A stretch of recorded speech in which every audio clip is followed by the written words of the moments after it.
बिस्मिल्लाहिर्रहमानिर्रहीम, अस्सलाम वालेकुम नाज़रीन, आप देख रहे हैं दिलास चार। मैं हूं यासिर रशीद और स्टूडियो मेरे साथ मौजूद हैं सीनियर तजियाकार राना अजीम साहब। नाज़रीन, पाकिस्तान तहरीक इंसाफ की कोर कमेटी का पेशावर में आज इजलास हुआ। उस इजलास में हिकमत अमली तय की गई कि किस दिन इस्लामाबाद की तरफ मार्च करना है, हिकमत अमली क्या होगी, प्लान ए क्या है, प्लान बी क्या है और प्लान सी क्या है। हिकमत अमली तरतीब देने के बाद पाकिस्तान तहरीक इंसाफ के चेयरमैन इमरान खान ने PTI के दीगर रहनुमाओं के साथ प्रेस कॉन्फ्रेंस की, जिसमें ऐलान किया गया कि 25 तारीख को इस्लामाबाद पहुंचेंगे, दोपहर 3 बजे वहां पर पहुंचेंगे। जितनी जल्दी हो सके आप अपने शहरों से निकलिए और साथ ही साथ कुछ उन्होंने हिफाजती इकदाम की भी तदाबीर इख्तियार करने की हिदायत की है। उनका कहना था कि 2 दिन पहले हो सकता है इंटरनेट सर्विसेज बंद हो जाएं, इससे पहले अपने राबिते मुकम्मल कर लीजिए। हो सकता है पेट्रोल और डीजल की बंदिश हो जाए, उसका इंतजाम भी पहले कर लीजिए। हो सकता है जो सफरी सहूलियात हैं उस पर पाबंदी लगा दी जाए, तो प्राइवेट तरीके से आप निकलिए। किस तरीके से निकलना है वो सारी मनसूबाबंदी आप तय कर लीजिए। हम तब तक इस्लामाबाद में बैठे रहेंगे जब तक असेंबलियां तहलील नहीं हो जाती, तब तक बैठे रहेंगे जब तक नए इंतखाबात का ऐलान नहीं हो जाता। दूसरी जानिब वज़ीर आज़म शहबाज शरीफ ये कहते हैं कि इमरान खान साहब सिविल वार करवाना चाहते हैं। अगर वो यही चाहते हैं तो ये उनकी भूल है। लेकिन जब उनसे ये सवाल किया गया कि आपकी हिकमत अमली क्या होगी, तो वो ये सवाल टाल गए। वज़ीर दाखिला ये कहते हैं कि हुकूमती इत्तेहादी जमातों से मुशावरत के बाद फैसला किया जाएगा। अगर वो फैसला करती हैं तो इन्हें इस्लामाबाद भी नहीं आने दूंगा, लाल हवेली के बाहर शेख रशीद को बांध दूंगा। ये वजीर दाखिला के अल्फाज है। लेकिन आप देखिए कि क्या इससे खाना जंगी होगी, मुस्तकबिल क्या देखने में आ रहा है। राना साहब की तरफ बढ़ते हैं। लेकिन सब जो 25 मार्च का आज ऐलान किया गया है, जिसके कुछ हकायक जो बता दिए गए थे कि 25 से 28 के दरमियान में होगा, वो 3 दिन पहले बताए गए थे। लेकिन राना अजीम साहब ने 8 तारीख को कुछ तारीखें बताई थी। पहले वो शॉर्ट मुलाहिजा कीजिए, फिर गुफ्तगू को आगे बढ़ाते। 25, 26 और 27। पहले मैं खान साहब को आपको प्लान बता दूं। 25, 26, 27 ये 3 तारीखें हैं जिनके मतलब फैसला हो चुका है कि इनमें से किसी एक तारीख की कॉल दी जाएगी। ये 8 मार्च की दी गई तारीखें राना साहब ने जो तारीखें बताई थीं, जबकि पाकिस्तान तहरीक इंसाफ के मुल्तान के जलसे में ये बात की गई थी कि 25 से 28 के माबैन कोई तारीख हो सकती है। लेकिन आज फिर चेयरमैन PTI ने ऐलान क्या किया, वो भी मुलाहिजा कीजिए। 25 तारीख को मैं इंशाअल्लाह आपको इस्लामाबाद में मिलूंगा 3 बजे दोपहर के। मैं अपनी सारी ख्वातीन को इनवाइट करता हूं, अपने बच्चे, स्टूडेंट्स, मैं हर शोबे से चाहता हूं कि लोग आए, क्योंकि ये पॉलिटिक्स नहीं है, ये जहाद है। हमने ना जेल देखना ना कुछ देखना, हमने अपनी जान की कुर्बानियां देने के लिए तैयार हैं। हम जितनी भी देर हम वहां रहेंगे, एक चीज हम चाहते हैं, इलेक्शन डेट चाहिए हमें और असेंबली डिसॉल्व। बिलाखिर पाकिस्तान तहरीक इंसाफ ने अपने लॉन्ग मार्च की हिकमत अमली को वज़ा कर दिया है। 25 तारीख दे दी गई है। दूसरी तरफ डेवलपमेंट ये है कि वफाकी पुलिस की छुट्टियां जो है वो मनसूख कर दी गई हैं। एहलकारों और पुलिस अफसरान की ताहुक्म सानी ये छुट्टियां मनसूख की गई हैं। राना साहब की तरफ बढ़ते हैं। राना साहब, क्या देख रहे हैं आने वाले दिनों में? अगर हुकूमत की प्लानिंग देखी जाए, वज़ीर दाखिला के अल्फाज देखे जाएँ, उनकी स्टेटमेंट्स देखी जाएँ, तो वो खाना जंगी ही दिखाई देती है। जबकि वज़ीर आज़म ये समझते हैं कि सिविल वार का जो मंसूबा है वो PTI की जानिब से बनाया गया है। तो फिर क्या ये जो एहतजाज है ये पुरम देख रहे हैं या कहीं पर रखना डलता देख रहे हैं? बिस्मिल्लाहिर्रहमानिर्रहीम, अस्सलातु वस्सलामु अलैका या सय्यदी या रसूल अल्लाह, अस्सलातु वस्सलामु अलैका या सय्यदी या हबीब अल्लाह। या सर, 2 चीज़ें तो बड़ी क्लियर है। इमरान खान ने आज अपनी प्रेस कॉन्फ्रेंस में 3 दफ़ा नहीं, 4 दफ़ा नहीं, 6 दफ़ा ये कहा कि हम पुरअमन हैं, हम पुरअमन रहेंगे। हमने ना पहले कुछ तोड़ फोड़ की, ना अब तोड़ फोड़ करेंगे। हम किसी किस्म का किसी को नुकसान नहीं पहुँचाएंगे। तमाम इदारे हमारे हैं, ब्यूरोक्रेसी हमारी है, पुलिस हमारी है, अफवाज पाकिस्तान हमारी है। उन्होंने आज प्रेस कॉन्फ्रेंस में किसी जगह ये नहीं कहा कि हम खून खराबा करेंगे, चिल्लाओ गिराओ करेंगे। उन्होंने अपने कारकुनों को हिकमत अमली की हदायत की है, वो भी उसमें भी कोई ऐसी पुरतशद्दद या कोई उकसाने वाली बात नहीं की। लेकिन दूसरी तरफ अगर आप हुकूमती ज़िम्मेदारान के बयानात सुन लें तो ऐसे लगता है जैसे वो गुस्से से हैं। आज जो बहावलपुर में तकरीर आपने सुनी है राना साहब की, उसमें भी ऐसे लगता था जैसे पता नहीं क्या होने जा रहा है। मौलाना फजल रहमान साहब जो हैं वो भी दबंग अंदाज में वो कह रहे हैं कि हम ऐसा नहीं ऐसा कर देंगे। देखिए यार सर, एक तो ज़हन में रखिए, कंटेनर लग जाए, पुलिस पकड़ दकर करे, जो मर्जी कर लें, इस्लामाबाद का मार्च रोकना मुमकिन ही नहीं। इस्लामाबाद में जितने लोगों को जाना था वो जाना शुरू हो गए हैं। अब अजाफी अफराद जो है, मैंने उस दिन भी कहा था, अब अजाफी अफराद जो है वो जाने।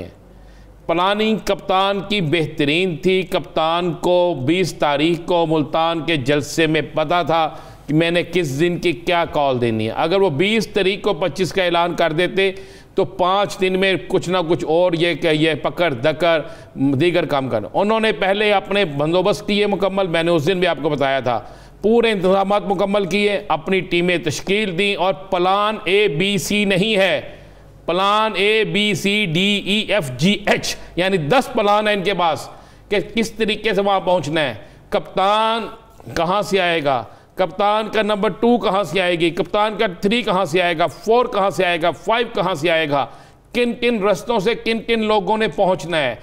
इस वक्त जिस वक्त हम प्रोग्राम कर रहे हैं, ज़रा आप ज़रा मोटरवे की जाके सूरत हाल देखें, आप GT रोड की सूरत हाल देखें, आप दूसरी तरफ से आने वाले शहरों की सूरत हाल देखें, तो आपको नज़र आएगा कि जलसे जुलूस शुरू हो गए।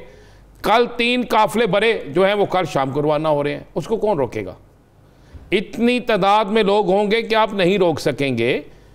ये एक मीटिंग हुई है जिसमें कहा गया है कि PTI के लोगों को गिरफ्तार किया जाए, उनकी लिस्टें बनाई गई हैं। ये मेरे पास वो लिस्टें मौजूद हैं जो लिस्टें बनाई गई हैं, जिसमें कैटेगरी A-B-C लिखा गया है, जिसमें लिखा गया है कैटेगरी A यूनियन कौंसल, सूबाई असम्बली, सूबाई हल्का, फला हल्का।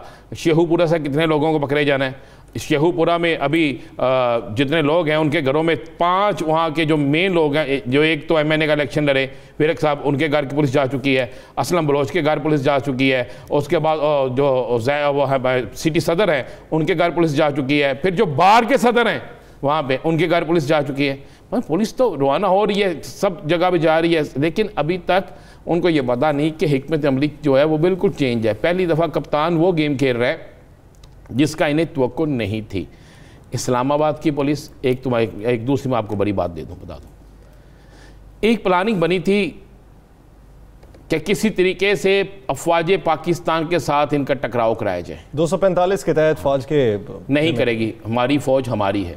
पाकिस्तान की फ़ौज किसी सूरत में भी, मैं आपको ये लिख के देता हूँ, फ़ौज पाकिस्तान से हर पाकिस्तानी मोहब्बत फौज के कंट्रोल में नहीं देंगे। नहीं सर, दे भी देना, वो किसी सूरत में अगर उनके जहन में हो कि वो गोली चलाएंगे, नहीं होगा, ऐसा मुमकिन नहीं है। और दूसरा एक प्लान अभी बेनकाब हुआ है। प्लान क्या है कि PTI के लोगों के लोगो लगाओ और सोशल मीडिया पे पाकिस्तान के अहमदारों के ख़िलाफ़ करो। उस पर भी बाकायदा एक सेल काम कर रहा है। वो सेल कहाँ बैठा हुआ है, किस जगह से कर रहा है, इस्लामाबाद में उसका कौन है, लाहौर में कौन है, दुबई में कौन है, और एक और अरब मुल्क में, ममालिक मुल्क में कौन है, बरतानिया में उसका कौन है। सारी चीज़ें जो है बड़े लोगों के पास जा चुकी हैं। अगर मेरे पास आ गई हैं तो बाकियों के पास भी जा चुकी है। और वो एक सियासी जमात कारी है जो एंटी PTI है। इस्तेमाल PTI को किया जाएगा, मतलब शो ये किया जाएगा कि PTI के लोग हैं, लेकिन मतलब ये सारी प्लानिंग हो रही है किसी तरीके से मुल्क के अंदर फसाद बरपाओ। आपको पता है शहबाज शरीफ जो है, नवाज शरीफ जो है, वो हर सूरत में इलेक्शन की तरफ जाने का फैसला कर चुके थे। आज भी उन्होंने कहा कि हम इलेक्शन के लिए तैयार बैठे हैं। शहबाज शरीफ साहब भी, बिल्कुल शहबाज शरीफ साहब भी, क्योंकि जो नवाज शरीफ कहेगा शहबाज शरीफ को वही करना पड़ेगा, जो मर्जी हो जाए, वो तैयार बैठे हुए हैं। लेकिन वो किसी सूरत में भी दूसरे मानने के लिए तैयार नहीं है। मौलाना साहब किसी सूरत में मानने के लिए, आज उन्होंने जरगे में क्या कहा, उन्होंने कहा मुतफिका तौर पे हमने फैसला किया है कि आइन, लेकिन ये मुतफिका आइन जो है ना, ये 5 जून से पहले मुतफिका आपको नजर आ जाएगा कि किस तरफ बात जाती है। मैं आपको फिर बता रहा हूँ, आपको बजट पेश होता भी दिखाई नहीं देता। बजट बहुत कोई और भी पेश कर सकता है। मुझे एक बात है, एक सियासी जमात दूसरी सियासी जमात को कैसे बजट पेश करने देगी कि वो बजट में ऐसी चीज़ें दे जाए जिससे उसका इंतहाबी मंशूर बराबाजी हो जाए? ये तो कोई भी नहीं चाहेगा ना। दूसरा, आपने 1 माह में किया क्या है? 1 माह से ऊपर आपको वक्त हो गया, 1 माह से ऊपर आप कह रहे हैं कि चीनी 72 रुपये किलो मिलती है, कहीं नहीं मिल रही। आटा 465 रुपये का या 68 रुपये का, मुझे किसी एक जगह से ला के दिखा दें। आप कह रहे हैं फलां चीज़ इतनी है, भाई दी होगी, कहाँ मिल रही है, किसको मिल रही है, कौन ला रहा है? कोई एक बंदा बता दे जो ला रहा है। इस मुल्क में तो मटन जो है 1900 से लेकर 2000 रुपये किलो हो गया, चिकन जो है वो कितना महंगा हो गया, बीफ कितना महंगा हो गया, सब्जियां कितनी महंगी हो गई हैं। आपने डिलीवरी नहीं किया तो आपको किस तरह होगा? ये बड़ी बड़ी क्लियर सी बात है। आप ये किसी के कंधे पे रख के चलाना चाहते हैं, और ये कोशिश है। मैं बल्कि मुझे आज अभी थोड़ी देर पहले, प्रोग्राम से पहले, मैंने किसी से बात कर रहा था मुस्लिम लीग नून के किसी रहनुमा से। उसने कहा जी हमसे जरदारी साहब ने एक वादा लिया भाई, ये लफ्ज़ है कि हमसे जरदारी साहब ने वादा लिया हुआ है कि अब ये मार्च करेंगे तो सारा इम्तिहान आपका है, डंडे के जोर पे इनको रोकना है। भाई पहले तो डंडे के ज़ोर पे क्यों रोके मुस्लिम लीग नून? अगर मुस्लिम लीग नून रोकती है तो क्या इन हालात में आप समझती हैं कि ये पाकिस्तान के लिए बेहतर होगा? अगर एक भी सियासी कारकुन मारा गया, अगर एक भी सरकारी अफसर मारा गया, सरकारी एहलकार मारा गया, तो क्या उसके बाद लगने वाली आग बुझ सकेगी? क्या उसको हुकूमत या अपोजिशन फोर्स कर? देखिए मैं फिर कह रहा हूँ, हमेशा स्टेक होल्डर हुकूमत होती है यासर। तो ये एक फ़ैसला है। मैं एक तो बता दूँ, 5 जून तक ये कुछ मुझे जाता नज़र नहीं आ रहा। मैं ये तारीख नहीं दे रहा जो 3 दिन से सोशल मीडिया पे चल रही है ना, कि 29 तारीख को असम्बलियाँ तहलील हो जाएंगी, फलां हो जाएगा। मैं 29 तारीख नहीं दे रहा, लेकिन मुझे 5 जून तक ये जाता नज़र नहीं आ रहा। मैंने कल भी कहा था कि हर सूरत में मार्च होगा, याद है आपको? बहुत से लोग कह रहे थे मार्च नहीं होगा, हमने कहा था मार्च होगा, हर सूरत में होगा। बल्कि हमने परसों भी ये बात की थी, ये मार्च होगा, हर सूरत में होगा। इसकी तैयारियां हैं, मुझे पता तैयारियां। और चले मैं आपको एक और चंद, ये गिरफ्तारियों के लिए निकले हुए हैं। सुबह कोर्ट्स में पटिशनें दायर हो रही हैं। आपको पता है कल आपकी तवक्को से ज़्यादा यानी हुकूमती तवक्को से ज़्यादा बार्स के जो अहदेदार हैं वो खुल के इस मार्च की हिमायत में आ रहे हैं। तो ये एक है, लिस्टें बन गई हैं, सारा कुछ है। कुछ चाहते हैं लोग कि आपस में लड़ पड़े, कुछ चाहते हैं इदारों के साथ लड़ाई हो, कुछ चाहते हैं खून रेजी हो और मुल्क किसी और तरफ जाए, मगर ऐसा नहीं होगा। चले मैं आपको एक और बड़ी खबर दे देता हूँ। मैं एक और बड़ी खबर दे देता हूँ ना, यासर ले लें बड़ी खबर एक और, ताकि ये रहे। आपको ये भी बड़ी खबर दे दूँ कि इस मार्च के दौरान ही हुकूमत का एक इत्तेहादी टूट जाएगा। अच्छा, जो इस मार्च के दौरान ही, मार्च करने के दौरान ही हुकूमत का एक इत्तेहादी हुकूमत को छोड़ जाएगा। चले, तो अगर वो छोड़ जाएगा तो फिर उसके बाद क्या हो सकता है? यानी आप क्या समझते हैं कि क्या एतमाद का वोट लेना पड़ सकता है? एतमाद का वोट लेना पड़ सकता है। खुद हालात इस तरफ चले जाएंगे, खुद सबने रिजॉल्व कर सकते हैं। मुझे एक बात बताएं, आज पंजाब में जो इनके साथ हुआ, इनको नसीहत नहीं आई? आज क्या हुआ पंजाब में, आपको नजर नहीं आया? अराकीन को अंदर नहीं जाने दिया गया। अराकीन को अंदर नहीं जाने देखे। पुलिस किसने खड़ी की थी? पुलिस पे कंट्रोल किसका था? सेक्रेटरी के घरों पे छापे किसने मारे? हमने पहले बता दिया था ये सारा कुछ होगा। उसके बावजूद भी आप ये खुद ढूंढे ना कि अंदर से कौन से लोग थे। जब अदम एतमाद की तहरीक के लिए आवाज़ें दी गई, कानून के मुताबिक 3 दफ़ा चौधरी परवेज़ लाई साहब के खिलाफ जो अदम एतमाद की तहरीक नहीं आए, तहरीक ख़त्म हो गई, गैर मौसर हो गए। अब दोबारा ना जमा कराई करा दें, इनको ये पता ही नहीं है आईनी तौर पर। और भाई आप 186 लोग लाएंगे तो तहरीक अदम एतमाद कामयाब कराएंगे, वो तो आपके पास है ही नहीं। आपका तो अपना एक रुकने असम्बली जो है वो इस्तीफ़ा दे गया है, नून लीग का इस्तीफ़ा पेश कर गया है। चले मैं आपको अगली बात बता देता हूँ। 13 अफराद नून लीग के जो हैं वो मोनस लाई से और परवेज़ लाई से मुलाकात कर चुके हैं। 13 अफराद मुस्लिम लीग नून के पंजाब के मोनस लाई और चौधरी परवेज़ लाई से मुलाकात कर चुके हैं, और उस मुलाकात में वो यकीन दहानी करा चुके हैं कि जनाब हम आपके साथ हैं, हम इनके साथ नहीं। साथ जो इनके वैसे बागी थे वो इस्तीफा देने। सवाल बनता है, पॉलिटिकल बेनिफिट तो उन्हें पीटीआई से मिल सकता है, पीएमएलक्यू से पॉलिटिकल बेनिफिट क्या मिल सकता है? इन हालात में तो मिली पीटीआई से सकता है जी। तो इन हालात है ना, तो फिर पीएमएलक्यू के साथ जाने में मसलहत क्या हो सकती है? पीएमक्यू जो है वो इस वक्त पीटीआई की सबसे बड़ी इत्तेहादी है, और सबको पता है कि पीटीआई की तरफ से नामजद उम्मीदवार जो हैं वो कोई और नहीं है, वो परवेज़ लाई हैं। और जब परवेज़ लाई नामजद पीटीआई की तरफ से हैं तो फिर क्या चीज़ रह जाती है? आपको पता है आज आप देखें ना कि आज मैं तो हंस रहा था, मैं उधर मौजूद था मौके पे, कि पीपल्स पार्टी के जो पार्लिमानी लीडर हैं, हमारे चैनल ने भी दिखाया, जब उनकी गाड़ी को पुलिस ने रोका, उन्हें के अंदर नहीं जाने देना। तो मुझे बताएं, पुलिस किसकी? इनकी। बंदे किसके? इनके। हुकूमत किसकी? इनकी। सेक्रेटरी के घरों में छापे कौन मारे? मुझे बताएं, पीर अशरफ रसूल साहब जो FIR दर्ज करा रहे हैं, मैं तो FIR पे हंस रहा था कि मुझे अगवा करने एक MP है जिसके घर में गनमैन भी होते हैं, जिसका इलाके में गिरोह होता है, जिसका एक अच्छा खासा मामला होता है, उसको कोई सेक्रेटरी असम्बली जाएगा अगवार करने? मुझे बताएं, आप लोकेशन ही ले लेते, कोई FIR दर्ज करवाने से पहले पूछ ही लेते हैं FIR क्या दर्ज होती है। तो ऐसी हरकतों से परवेज़ लाई आज इनको ले दे गया। उसके बाद ये कोशिश करके देख लें, जितनी ये कोशिश कर सकती है, जितनी, मैं फिर आपको कह रहा हूँ ये कोशिश कर सकते हैं, ये मार्च नहीं रुकेगा। मैंने आपको 2 खबरें दे दी हैं कि मार्च के दौरान खान साहब के आज ख्यालात में बदलाव कुछ आपने देखा? किस किस्म का बदलाव आप कह रहे हैं? न्यूट्रल है तो न्यूट्रल रहें। पहले कहते थे न्यूट्रल है तो न्यूट्रल होना नहीं चाहिए, हक और बातिल का साथ देना चाहिए। आज उन्होंने पैगाम दिया न्यूट्रल है तो न्यूट्रल रहें। देखें, मैंने आपका वो बुलेटिन में भी सुना सवाल और उसका जवाब भी मैंने सुना। देखिए, खान साहब ने बिल्कुल ठीक है, आप हाँ सब जो चाहते हैं हाँ सब कहते हैं, फिर ठीक है, अगर आप हमारे साथ नहीं है तो उनके साथ ही ना रहे, ठीक है, आप न्यूट्रल हो जाएं, आप देखें जो बेहतर है उसके साथ। ये तो अच्छा इकदाम है ना, इसको मैं कह रहा हूं, बहुत अच्छा इकदाम है, उस नजरिए में पूछ रहा हूँ, बहुत अच्छा इकदाम है। और इस इकदाम के बाद आप ये देखें कि फ़ज़ा बड़ी अच्छी बन गई है। मैं फिर कह रहा हूँ, मेरा सवाल ये ख्यालात में बदलाव की वजह कौन बना है, बीच में मसालेहतकार कौन बना है? क्यों आप पूछना चाहते हैं? आप सवाल बुनियादी तौर पर राना साहब बनता तो है, आप क्या चाहते हैं? तब्दील हो आगे यार बड़े मुकदमात हो रहे हैं, तेरी मेहरबानी जान दे जाने दो यार, जाने दो। हम तो वो उन खबरों को डिस्कस करें जो डिस्कस करनी चाहिए। या सर मैं आगे इस मुल्क का हाल देखें, इस मुल्क का हाल देखें कि एक FIR जो सिंध में इमरान के खिलाफ हुई, इमरान खान के खिलाफ, इमरान रियाज के खिलाफ, उसका जो मुद्दई है उस पर 12 पर्चे मंशियात किए। यार क्या बात करनी है? वो तो वैसे तो चमन में भी एक हुई है। हाँ, फिर इस तरह तो मेरे पास वो सारे रिकॉर्ड है, मैं हंस रहा था, नहीं होना चाहिए, नहीं होना चाहिए। हमें एक तो हम सबसे पहले हमें ज़हन में रखना चाहिए, हमारी फ़ौज हमारी है, हमें किसी शख्स को भी ये इजाज़त नहीं देनी चाहिए अपनी अफवाज पाकिस्तान के ख़िलाफ़ बोलने की, बकवास करने की, चाहे वो कोई भी हो, जहाँ पर भी हो, जितना मर्जी तगड़ा हो, हम उसको किसी सूरत ये इजाज़त नहीं देंगे। दूसरा, आज़ादी सहाफ़त पे कंप्रोमाइज़ मुमकिन ही नहीं है।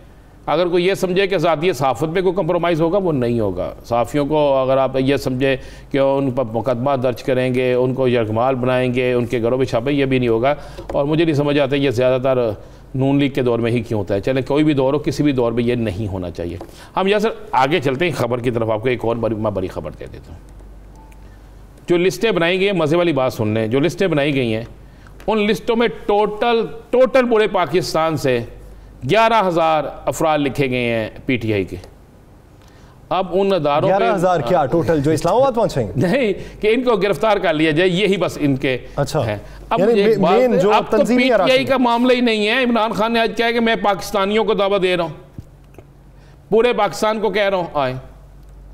अब जिस शख्स ने ये लिस्टें बनाई हैं उस पर मातम करना चाहिए कि भाई इस सख्त गर्मी में, इस सख्त हालात में जो लोग सड़कों पे निकल रहे थे, जो छुट्टियां कर रहे थे, जो जलसे जुलूसों में जा रहे थे, अगर उनकी तादाद लाखों में है तो आप कौन से 11,000 बंदों की लिस्ट बना रहे हैं? उन 11,000 बंदों को गिरफ़्तार कर भी लें, चले मान लें, तो आज से जिससे ही गिरफ़्तारियों का ये सिलसिला शुरू करेंगे, मैं आपको ये बता दूँ, आप PTI को मज़ीद मजबूत करेंगे। अब सोशल मीडिया पे इतनी कंपेन चलती है, ऐसे होता है TV पे भी कंपेन चलती है कि जिसकी इंतहा ही कोई नहीं। मुझे बताएं, आगे हुकूमत जो है वो बेबस सी नज़र आ रही है। क्या हुआ है कि एक दिन दिहाड़े शादबाग से एक लड़की उठा ली गई, पुलिस देखती रह गई, सारा दिन चलता रहा, आखिरकार चीफ जस्टिस साहब को सोमोटो लेना पड़ा। चीफ साहब आए। ये देखिए कि एक तरफ अदालत ने हुक्म दिया, डेडलाइन दी, डेडलाइन से पहले लड़की बाजियाब हो। मुझे नहीं पता लड़की आई है कि नहीं आई। पुलिस का ये भी बड़ा कमाल काम होता है ना कि ये खबर बाहर निकाल दी ताकि 10 बजे तक पेश ही ना होना पड़े। अल्लाह करे ये अगर वो चीफ जस्टिस साहब ना नोटिस लेते तो फिर इसका मतलब उसका वारिस कोई नहीं था ना। क्या होना था? लड़की लाहौर से कैसे निकल गई? फौरी तौर पर तमाम TV चैनल पे फुटेज चल गई, सब कुछ हो गया। किधर गए थे उस वक्त?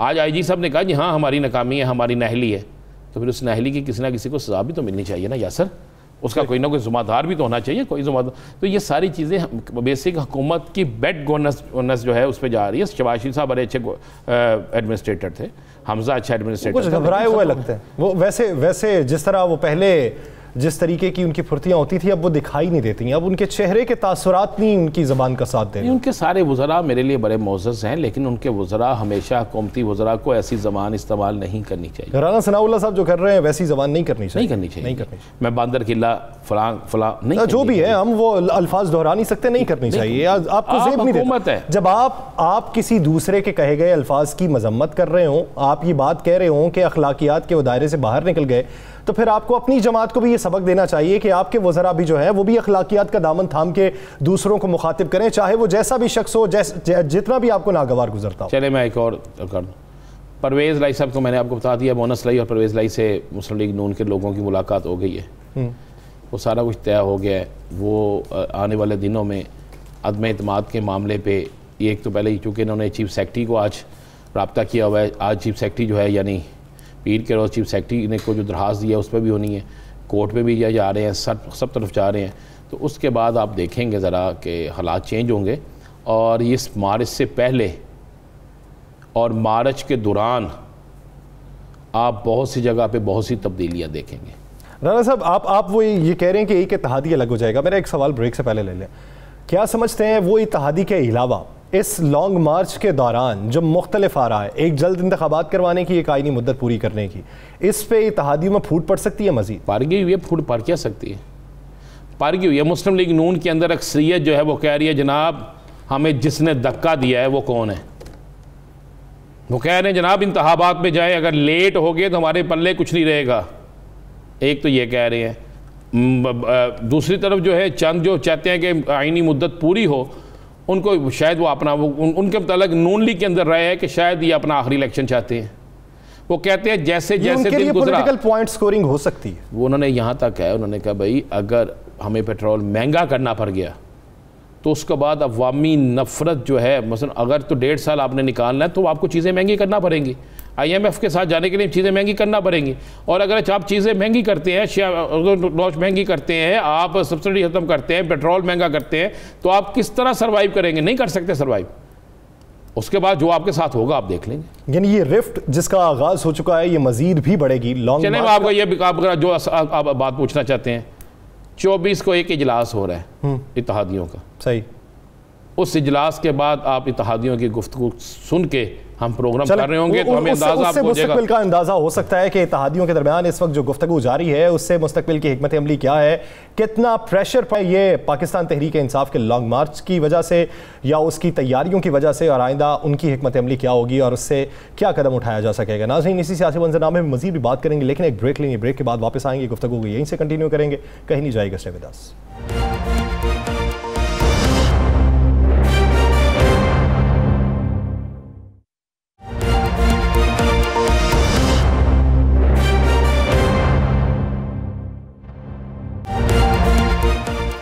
ब्रेक के बाद खुशामदीद। नाज़रीन, इस वक्त पाकिस्तान के सियासी मंजरनामे में एक तरफ अपोजिशन का दबाव है हुकूमत के ऊपर जो उनके चेहरों के तासुरात से भी दिखाई देता है, लेकिन बयानात उस तासुरात के मुतबादिल दिखाई देते हैं। उनकी राय यह है कि ये अगर निकलेंगे भी तो इसका कोई असर नहीं पड़ेगा। ये माजी में भी निकले थे, ये जत्था लेकर हमला आवर होते हैं तो इन जत्थों से पाकिस्तानी सियासत पर कोई असर नहीं पड़ने वाला। आईनी मुद्दत हम पूरी करेंगे, हम जो फैसले कर रहे हैं वो अवाम की फलाह के लिए कर रहे हैं, जबकि ये सिविल वॉर शुरू करवाना चाहते हैं। लेकिन हुकूमती इत्तेहादी जमातों के अंदर भी मुख्तलिफ आरा पाई जाती हैं। कुछ कहते हैं कि जल्द इंतखाबात हो जाएं और कुछ की राय यह है कि हमें आईनी मुद्दत पूरी करनी चाहिए और जो पिछली हुकूमत है उसकी गलतियों को सुधारने की कोशिश करनी चाहिए। इसी वजह से हम अवाम में मकबूल हो सकते हैं। लेकिन ये जो पाकिस्तान का सियासी मंजरनामा है ये किस नहज तक पहुंचेगा? पाकिस्तानी अवाम क्या मजीद कर्ब में मुब्तला होंगे या फिर फजा साजगार हो सकती है? इसी में बात करने के लिए हमें ज्वाइन किया है तजियाकार आजम चौधरी साहब ने। चौधरी साहब, बहुत मशकूर है आपके वक्त के। चौधरी साहब, अगर मौजूदा सूरत हाल देखी जाए, पाकिस्तान पीपल्स पार्टी की राय यह है कि आईनी मुद्दत पूरी की जाए, लेकिन PMLN ये कहीं कहीं सोचती है कि हमें अवाम में चले जाना चाहिए, हम पिछली हुकूमत का बोझ नहीं उठा सकते। तो पीपल्स पार्टी की आईनी मुद्दत पूरी करने के पीछे आपको मंतिक क्या दिखाई देती? बिस्मिल्लाहिर्रहमानिर्रहीम। अगर हम पीपल्स पार्टी की आईनी मुद्दत की बात करें तो आइन के लिहाज से देखा जाए तो मेरा ख्याल है ये कोई मुतालबा गलत नहीं है, क्योंकि असम्बलियों को अपना टेन्योर पूरा करना चाहिए और दरमियान में ये जो तसलसल जब टूटता है उससे हमेशा नुकसान हुआ है। लेकिन इस वक्त क्योंकि एक बड़ा अनयूजुअल सा पाकिस्तान के अंदर ये हैपनिंग हुई जो रजीम चेंज वाली, उसकी वजह से पाकिस्तान के हर किस्म के हालात तब्दील हो गए। ख़ुसूसी तौर पर जिस हम मुआशी सूरत हाल में इस वक्त चल रहे हैं, मैं समझता हूँ कि इस वक्त किसी भी किस्म की बदअमनी या शोरश को रोकने के लिए ज़रूरी है कि तमाम पार्टियाँ मुतफ़िका तौर पर इलेक्शन में जाएं और दोबारा इलेक्शन हो और जो इलेक्शन में जीते वो आके हुकूमत बनाए ताकि मुल्क अपने ट्रैक पर आए। आप देखें पिछले 3 माह से इस मुल्क बिल्कुल मफलूज है, ना किसी सूबे में काम हो रहा है ना कौमी सतह पर कोई काम हो रहा है। इसमें आप मुझे बताएं कि जब सियासी जमातों के आपस के इख्तलाफात हैं उसमें कौम का और मुल्क का क्या कसूर है? क्या आपने उसको मफलूज कर दिया हुआ है? और आप इस्लामाबाद में 2 दिन पहले बड़ी अहम शख्सियात से मुलाकात करके आए, बड़ी आपके पास खबरें हैं, कुछ आपकी खबरें जो हमने देखी मुख्तलिफ चैनल्स पे वो ब्रेक भी हुई। तो चो साहब, आपको क्या नज़र आ रहा है, क्या मुस्लिम लीग नून इंतखाबात में जाने के लिए तैयार है? मेरा वैसे ज़ाती ख्याल है कि मुस्लिम लीग नून ज़हनी तौर पर इंतखाबात में जाना चाहती है, लेकिन पीपल्स पार्टी इंतखाबात में नहीं जाना चाह रही। और ये एक बुनियादी उनका आपस में इख्तलाफ आ रहा है। और जिस तरह अभी क्योंकि PTI ने, इमरान खान ने क्योंकि ऐलान कर दिया है मार्च का, और वो 25 तारीख को लेके जा रहे हैं, और अगर इसमें वहाँ पे इनको रोकने की कोशिश की गई या वहाँ पे कोई इस किस्म की सूरत हाल हुई कि लॉ एंड ऑर्डर की कोई सिचुएशन क्रिएट हुई, आप याद रखें कि हमेशा इस किस्म की सूरत हाल का नुकसान हुकूमतों को हुआ करता है, अपोजिशन को नहीं होता। अगर वो रोकते हैं उसमें भी हुकूमत का नुकसान है, अगर वो नहीं रोकते तो उसमें भी PTI अपना। चौधरी साहब, आपने कहा कि ज़हनी तौर पे तैयार है। ज़हनी तौर पे तैयारी दो सूरतों में हो सकती है। एक तो डेस्परेट हो के बंदा ये फैसला कर ले कि अवाम में चले जाना चाहिए, जो दो होगा देखा जाएगा। दूसरा ये होता है कि ज़मीनी हकाइक को देखते हुए आपने तैयारी कर ली है कि ये ज़मीनी हकाइक जो है ये हमारे लिए मुवाफिक है, तो हम अवाम में चले जाएं। तो पाकिस्तान मुस्लिम लीग नून ने जो तैयारी की है वो किस ज़िमन में है, डेस्परेट होके या ज़मीनी हकाइक को देखते हुए? देखिए, ज़मीनी हकाइक तो इस वक्त मुवाफिक नहीं है। अगर हम उसको देखें तो इस वक्त मैं नहीं समझता कि इनके हक में चीज़ें, लेकिन पाकिस्तान की जो मुआशी सूरत हाल है वो संभलती हुई नज़र नहीं आ रही। आप देखें कि 25 तारीख को अगर यहाँ पे लॉन्ग मार्च शुरू हो रहा है तो 25 तारीख को IMF से आपके मुज़ाकरात भी हैं, आपको सऊदी अरब से भी किसी किस्म की कोई मदद नहीं मिली, UAE से भी आपको कोई मदद नहीं मिली। जब आप इस किस्म के मुआशी हालात में जा रहे होंगे, और देखें दूसरी तरफ पेट्रोल है, आप पेट्रोल की कीमत में इजाफा नहीं कर पा रहे, आपके आपस में जो जमातें हैं उनका इख्तलाफ आ रहा है, फिर अवामी प्रेशर आ रहा है, तो कैसे आप हुकूमत चलाएंगे, मुआशी मामलात को कैसे संभालेंगे? पाकिस्तान की मईशत हमारे साथ श्रीलंका, आप देखें खुदा न खासा अगर हम और ज़्यादा नीचे जाते हैं, जिस तरह हमारा डॉलर जा रहा है, तो खौफ आना शुरू हो जाता है। अल्लाह ना करे कि उस किस्म की सूरत हाल हो, लेकिन उसको संभालने के लिए आपको एक स्टेबल गवर्नमेंट चाहिए। आपने अगर किसी डोनर एजेंसी से इमदाद लेनी है, कर्ज लेना है, तो वो स्टेबल हुकूमतों को दिया करते हैं। इस किस्म की जब डिस्टेबलाइज होता है सिस्टम, उसमें कोई भी आपको वो पल्ला नहीं पकड़ाता। तो आजम साहब, कल भी जलसा है मुस्लिम लीग नून का, बड़ा तगड़ा जलसा है, वो ओकारा में गलबन वहाँ पे करा रहे हैं, जो फ़याज़ मुज़फ़्फ़र करा रहे हैं, बड़ा तगड़ा। उसके बाद आज उन्होंने कहा हमने बहावलपुर में भी बड़ा तगड़ा जलसा करना है, और आज आपने राना सनाउल्लाह साहब की गुफ्तगू सुनी। नून लीग हुकूमत में है लेकिन वो अवाम में जा चुकी है, मौलाना फजलुर रहमान अवाम में जा चुके हैं, पीपल्स पार्टी अभी अवाम में नहीं गई। तो क्या मौलाना और मुस्लिम लीग नून की सोच एक है? बज़ाहिर तो यही लगता है। देखें, अगर हुकूमत को कभी ज़रूरत नहीं पड़ी कि वो जलसे करे, अगर हुकूमती पार्टी जलसे कर रही है, इसका मतलब है कि ज़हनी तौर पे वो तैयार हैं अवाम में जाने के लिए, और जलसे इसीलिए किए जाते हैं। अगर पीपल्स पार्टी ने सिर्फ एक जलसा किया है कराची में, और उसके बाद पीपल्स पार्टी इंतखाबात की भी मुखालफत कर रही है, पीपल्स पार्टी चाह रही है। साहब, उसे जलसा तो नहीं कहा जा सकता था, वो तो वेलकम था, बिलावल भुट्टो जरदारी साहब का इस्तकबालिया था, और इस्तकबालिया को जलसे में उन्होंने तब्दील कर ली। चले उसको हम कोई भी नाम दें, लेकिन वहाँ पे क्योंकि गैदरिंग हुई थी और जाहिर है उसको उन्होंने जलसे का नाम दिया। लेकिन आप इस तरह अगर एक पार्टी के कहने पे, या तो वो पार्टी इनको यकीन दहानी कराए ना कि मुल्क की मुआशत को वो पार्टी संभाल लेगी। इसमें आप देखिए कि इस वक्त तमाम तर दबाव सिर्फ मुस्लिम लीग नून पर नज़र आ रहा है, जबकि उनके इत्तेहादी किसी पर कोई दबाव नज़र नहीं आ रहा, और वो सिर्फ अपनी हुकूमतें एंजॉय कर रहे हैं। तो लिहाजा जिस पे दबाव है, जिसने फेस करना है, उनको कोई ना कोई फैसला करना पड़ेगा। जिन पे दबाव नहीं है, आप उनको कोई पॉलिटिकल एज मिलता भी देख रहे हैं? देखिए, अगर जहाँ तक पॉलिटिकल एज का मामला, देखें उसके लिए आपको डिलीवर करना पड़ता है, और ये गवर्नमेंट जिस तरह रजीम चेंज हुई और जिस तरह सारा कुछ हुआ है, मेरा नहीं ख्याल कि ये हुकूमत डिलीवर करने के काबिल है। इसलिए इलेक्शन में तो मुझे कोई अच्छी सूरत हाल नज़र नहीं आ रही।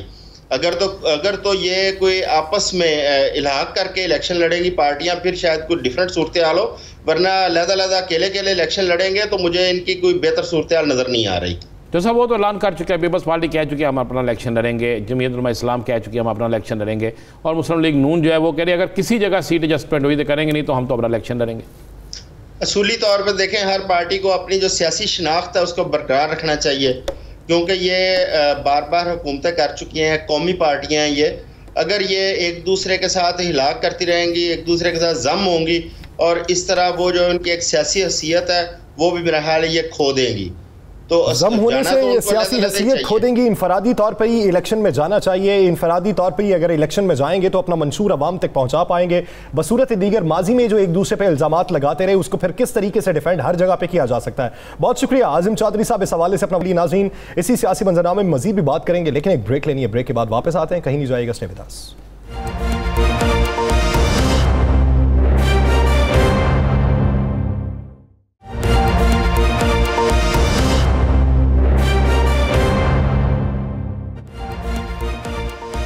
ब्रेक के बाद खुशामदीद नाज़रीन। इस्लामाबाद लॉन्ग मार्च के हवाले से पीटीआई की हिकमत अमली क्या है? अगर रखना डालने की कोशिश की जाती है हुकूमत की तरफ से तो प्लानिंग क्या होगी? कितने लोग ऐसे हैं जो इस रखने को नाकाम बनाएंगे? इसी बारे में बात करने के लिए हमें ज्वाइन किया पाकिस्तान तहरीक इंसाफ के रहनुमा नदीम कुरैशी साहब ने। कुरैशी साहब बहुत मशकूर हैं आपके वक्त के।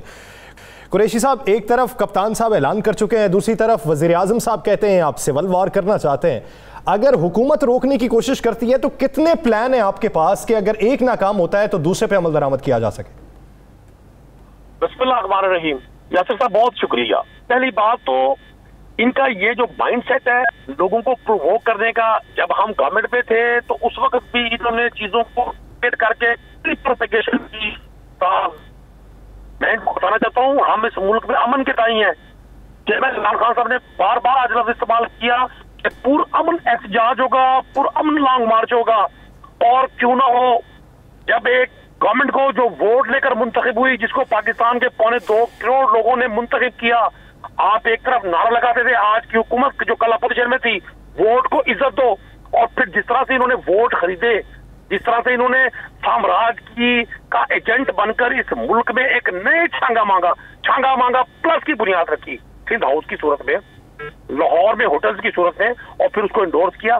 सुप्रीम कोर्ट ऑफ पाकिस्तान ने अपने फैसले से हमारे मौक़िफ़ को इंडोर्स किया, हमारे मौक़िफ़ को इंडोर्स किया इलेक्शन कमीशन ने कि किस तरह से इन्होंने लोगों के ज़मीर खरीदे, किस तरह से इस मुल्क में डेमोक्रेसी के नाम पर ये डिक्टेटरशिप चाहते हैं, किस तरह से ये चाहते हैं कि अगर गवर्नमेंट में ये रहे तो सब ठीक है, ये ना हो तो कुछ भी ठीक नहीं है, फिर ना जमहूरियत है ना पार्लियामान है। साहब आप मुझे हमें ये बता दें, आप मुल्तान से निकल पड़े हैं, कल निकल रहे हैं, परसों निकल रहे हैं, फासला होता है, जुलूस होता है, कब निकल रहे हैं, क्या प्रोग्राम है?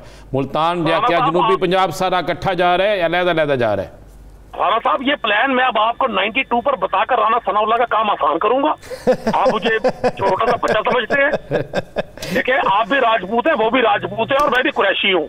तो हम जो करेंगे इंशाल्लाह पूरा पाकिस्तान देखेगा, और पाकिस्तान ने देखा कराची से पेशावर तक, कोयटा से गिलगित तक। हम आपसे जो सवाल पूछ रहे हैं आप बिल्कुल प्लान आमिना बताएं, सिर्फ ये बता दें कि आप लोग क्या जनूबी पंजाब इकट्ठा निकलेगा, ये तो बता दें। देखिए जी हमारी 3 स्ट्रेटजीज हैं। हमें कायद ने कहा है जी 25 तारीख को 3 बजे श्रीनगर हाईवे में मुलाकात होगी। अब हमारी सक्सेस इसमें है कि हम 3 बजे अपने कायद के साथ श्रीनगर हाईवे पे 25 तारीख को मौजूद हो। अब उसमें डिफरेंट स्ट्रेटजीज हैं, हमने वर्किंग शुरू कर दी है, लेकिन हमें यह भी इतलात है कि इनका प्लान है साउथ पंजाब में जितने नोटेबल्स हैं, जितने अरकान असेंबली है, उनको गिरफ्तार किया जाए। उनके साथ जो सलूक ये करना चाह रहे हैं वो आपने देखा पंजाब असेंबली में, वज़ीर आला के इंतखाब में भी इन्होंने जो कुछ किया, और जो कुछ कल रात से एपिसोड चला लाहौर में पंजाब असेंबली के अफसरान के साथ जो कुछ इन्होंने सलूक किया, जिस तरह से दहशतगर्दी, मैं इसको पुलिस गर्दी नहीं कहूंगा, दहशतगर्दी कहूंगा कि निहत्ती खवातीन को बगैर वारंट के ये जिस तरह से घरों में गए हैं, तो ये हमारे साथ भी वही रवैया रखना चाहते हैं। मैं आपके प्रोग्राम के तवज्जुह से कि हम पाकिस्तान के तो मुकदमा लड़ रहे हैं, हम अपने असासे बचाने के लिए अब पाकिस्तान की वसाइल को मनी लॉन्ड्रिंग की सूरत में मुख्तलिफ जगहों पर शिफ्ट करने की चीजों को बचाने के लिए ये स्ट्रगल नहीं कर रहे। सही। कुरैशी साहब ये बताएं, आपने कहा कायद ने कहा है कि 3 बजे दोपहर को आप 25 तारीख को इस्लामाबाद श्रीनगर हाईवे पहुंचे, तो ये तो कायद ने कहा, तो आपके साथ क्या फिर नायब कायद होंगे? देखिए जी मैं आपको एक अर्ज कर दूं, साउथ पंजाब जो है शाह महमूद कुरैशी साहब का हेडक्वार्टर है, उनका घर है, मुल्तान उनका दिल है, हम भी उन्हीं को असिस्ट कर रहे हैं। नाज़रीन इस वक्त अगर सूरत हाल देखी जाए तो आप ये देखिए कि उनका ये कहना है नदीम कुरैशी साहब का कि हम अगर निकलेंगे तो हम अपनी स्ट्रेटजी के साथ निकलेंगे। स्ट्रेटजी ये है कि हम 25 तारीख को निकलेंगे और श्रीनगर हाईवे की जानिब जाएंगे इस्लामाबाद की तरफ। जो प्लान है वो टीवी पर बयान नहीं किया जा सकता। तो उम्मीद करते हैं कि जो भी प्लान हो खाना जंगी से अवाम बचें, जो भी प्लान हो पुरअमन तरीके से एहतजाज हो, और हुकूमत से भी ये उम्मीद करते हैं कि हुकूमत कोई रखना डालने की कोशिश ना करे ताकि अवामी तौर पर मसाइल पैदा ना हो सकें। नाज़रीन दीगर इश्यूज़ पर बात करेंगे एक शॉर्ट ब्रेक के बाद, कहीं नहीं जाएगा, स्टे विद अस।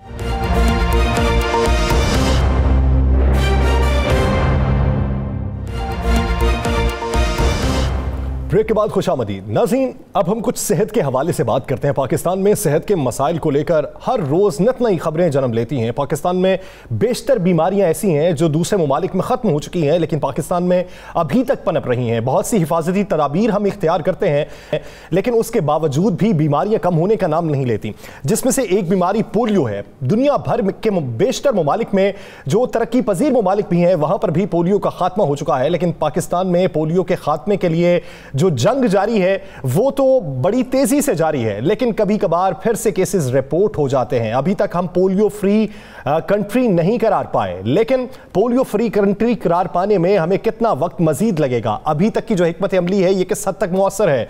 पोलियो इंसान पे किस तरीके से असर करता है और लोगों के दिलों में जो शकूक व शुबहात हैं उनको किस तरीके से खत्म किया जा सकता है? इसी पे बात करने के लिए हमें ज्वाइन किया है डॉक्टर इकबाल साहब ने, प्रेसिडेंट है आपा के। डॉक्टर साहब बहुत मशकूर हैं आपके वक्त के। डॉक्टर साहब, मौजूदा अगर सूरत हाल में देखें, दुनिया भर के जो तरक्की पजीर ममालिक हैं वहां पर भी पोलियो खत्म हो चुका है, जबकि हमारे यहाँ पोलियो के खात्मे के लिए अरबों डॉलर्स की इन्वेस्टमेंट हुई। अभी तक पोलियो का खात्मा नहीं हो सका, लेकिन पोलियो के खात्मे के लिए हमारे जो पोलियो वर्कर्स हैं उनकी अज़्मो हिम्मत को भी हम सलाम पेश करते हैं कि दूर दराज के वो इलाकों में जाके कैंपेन को आगे बढ़ाते हैं।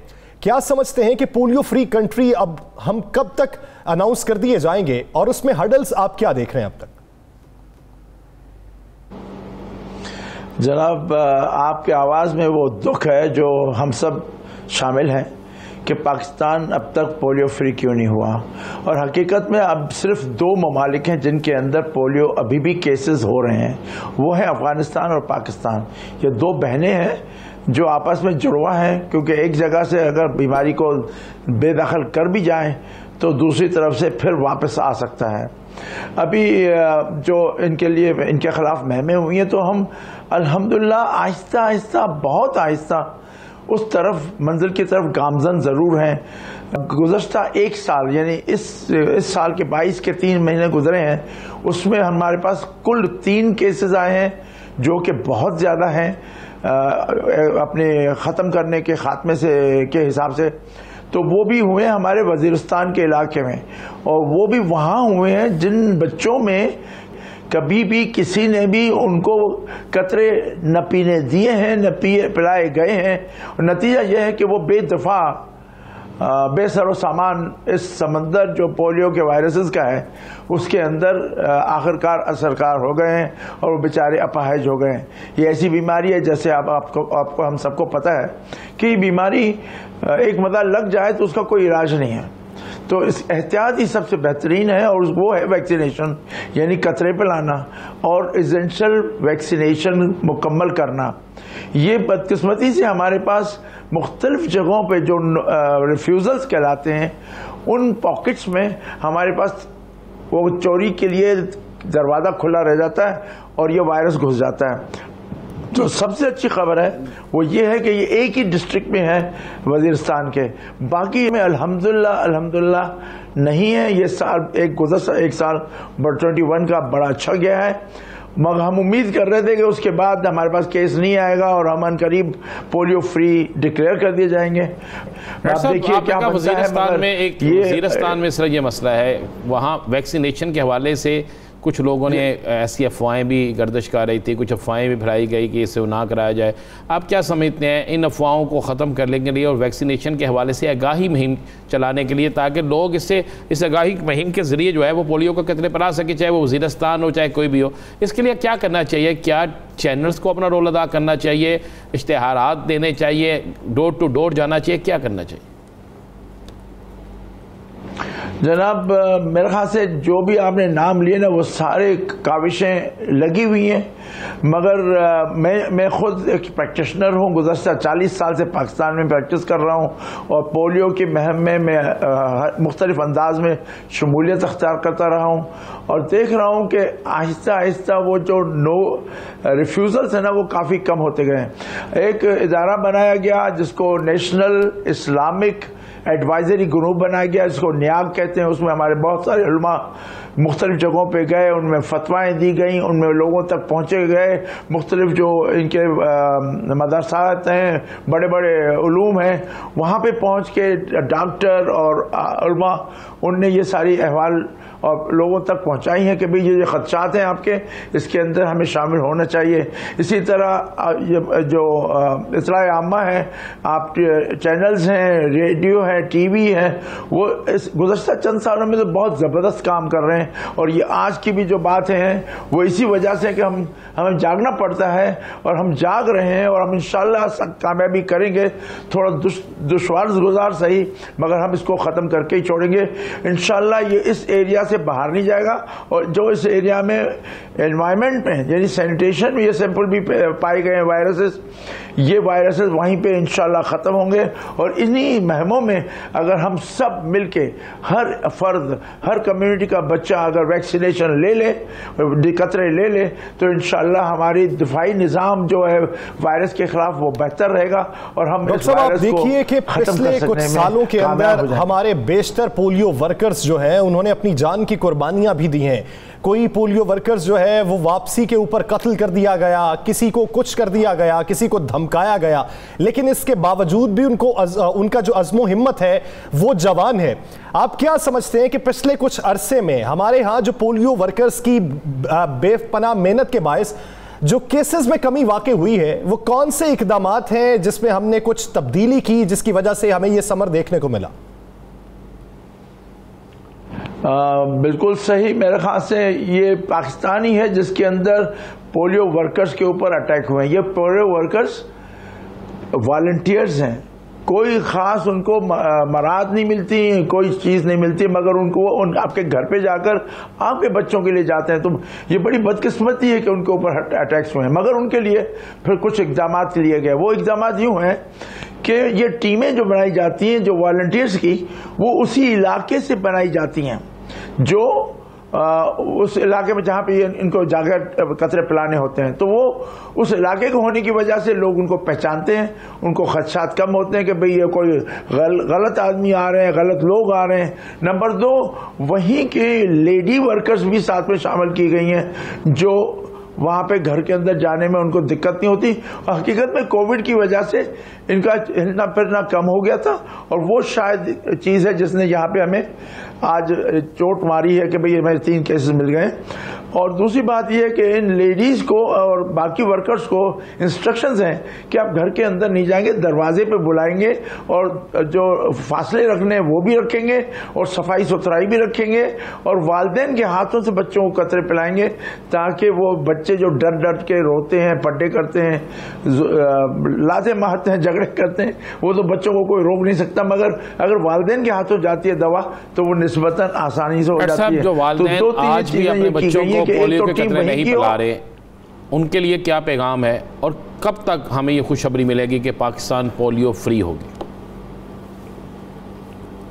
बस जी देखिए, मैं ये कहूँगा कि जिन जिन लोगों को अपने खदशात हैं, तहम्मात हैं और किसी भी वजह से वो नहीं पिला रहे, तो वो हकीकत में ये भूल रहे हैं कि ये बच्चे हमारे बच्चे हैं, बिल्कुल बच्चे हैं।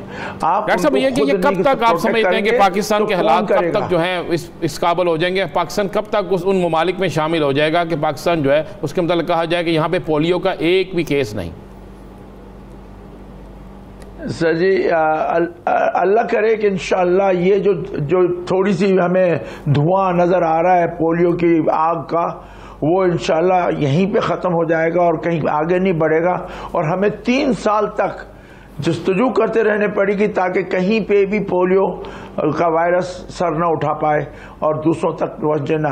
उनको ये भी याद दिला दूँ उन वालिदैन को जो रिफ्यूज़ करते हैं कि देखिए आपका बच्चा अगर अनप्रोटेक्टेड है तो उससे न सिर्फ आपके बच्चे और आपकी फैमिली को नुकसान है, बल्कि आपके इलाके में जो भी आपके रिश्तेदार, दोस्त, अहबाब हैं, उन सब के बच्चों को नुकसान हो सकता है।